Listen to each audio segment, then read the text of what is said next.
मतलब उनको भी ईडी का नोटिस आ चुका है। इसके लिए उन्होंने ये बयान दिया है, ये सबको मालूम है।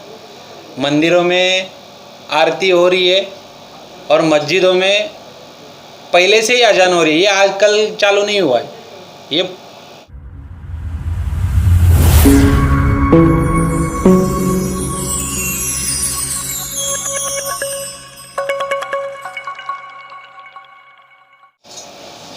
दादाजी साहब, पहला सवाल आपसे ऐसा रहेगा कि ये जो पोथ होल्स का आपने कंप्लेंट दिया है आरएमसी जो फैक्ट्री है उसके सामने का, उसके अंदर क्या कार्रवाई हुआ है?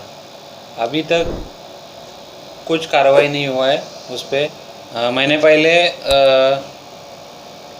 बीएमसी में ऑनलाइन कंप्लेंट किया था।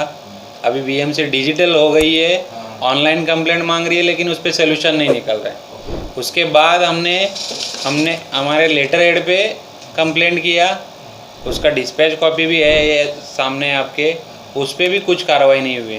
पहले नगर सेवक थे, वो तो कुछ काम नहीं कर रहे थे।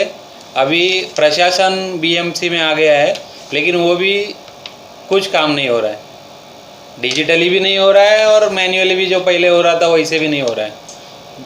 सर, अभी आपने नगर सेवक की बात की है तो सर पूछना चाहूँगा कि नगर सेवक जो है यहाँ पे मोहसिन जी की वाइफ है, राइट? तो राष्ट्रवादी से ही वो थे और राष्ट्रवादी में आई थिंक सो अभी भी नगर सेवक राष्ट्रवादी में, लेकिन उनके हस्बैंड जो है वो शिवसेना पार्टी में चले गए, मतलब अलग अलग पार्टी से, मतलब दोनों जन कर रहे। तो अभी क्या मतलब 5 साल में, पिछले 5 साल में जिस तरीके से काम होना चाहिए था आपके वार्ड नंबर 140 में, तो वैसा हुआ है क्या सर?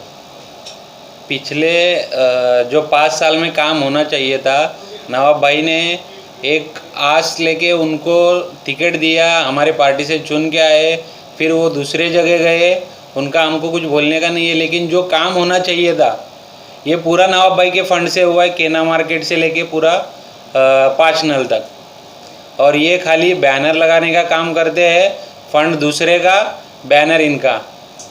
और ये पूरा महाराष्ट्र में घूम रहे हैं, लेकिन जिधर से नगर सेवक है उधर का कुछ काम नहीं हो रहा है और हुआ भी नहीं है। एसआरए का एक भी प्रकल्प है, उसमें कुछ नहीं हुआ है।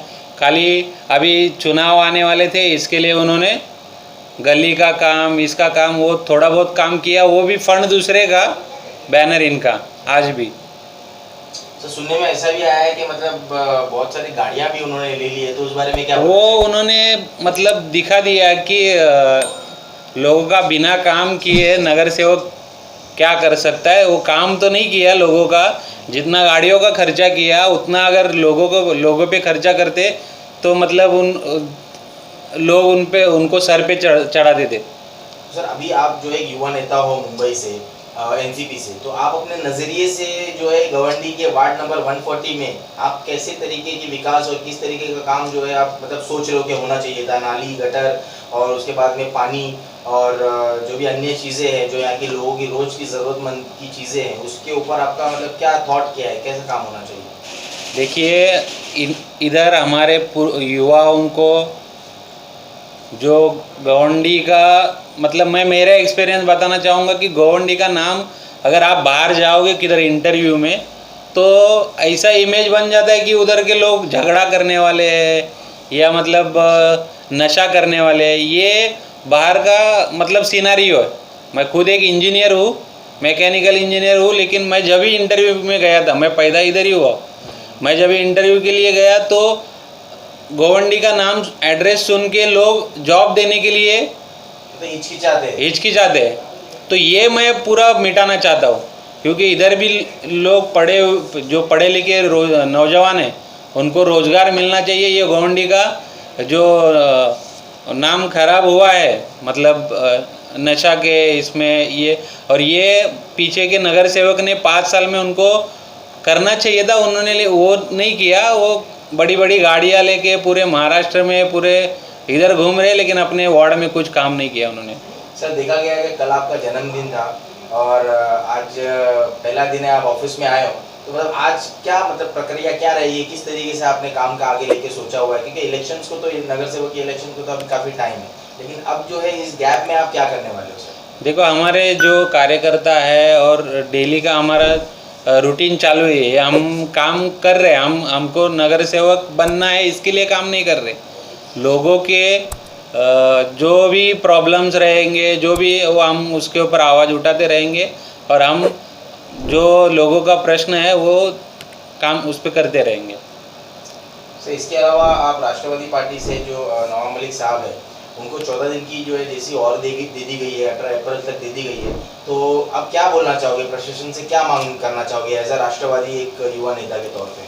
देखिए पूरे देश में जो चल रहा है, अभी मैं उतना बड़ा नेता नहीं हूँ कि मैं वो चीज़ पे बोलूँ, लेकिन सबको दिखाई दे रहा है, लेकिन मतलब कोई बोलना नहीं चाहता है।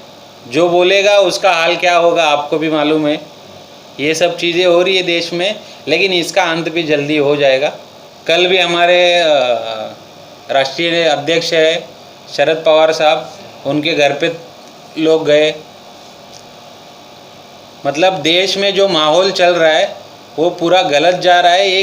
ये विकास की राजनीति नहीं कर रहा है कोई, सब लोग अपना अपना उनको सत्ता चाहिए।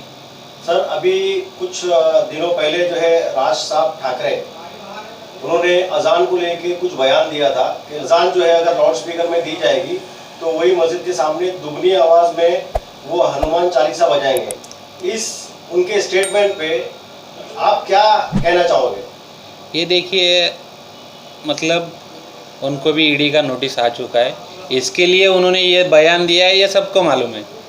मंदिरों में आरती हो रही है और मस्जिदों में पहले से ही अजान हो रही है, ये आज कल चालू नहीं हुआ है, ये मतलब पहले से चालू है। तो उन्होंने आज ही क्यों मुद्दा उठाया उस पर? उसके पहले क्यों नहीं उठाया गया? वो हर 4-6 महीने के बाद उनका एक मुद्दा आता है, वो उनका राजनीतिक प्रोपोगेंडा रहेगा, वो उसके हिसाब से काम कर रहे। लेकिन हमारा यही है कि मतलब हिंदू मुस्लिम में झगड़ा ना हो, ये हम सेकुलरिज्म को मानते हैं, हम वैसे ही चलेंगे। अजान होती रहेगी, हनुमान चालीसा बजानी है तो हम हमारे हनुमान मंदिर में बजाएंगे। बहुत शुक्रिया। और भी लेटेस्ट वीडियोस के लिए लाइक कीजिए, सब्सक्राइब कीजिए और बेल के आइकन को दबाना ना भूलिए।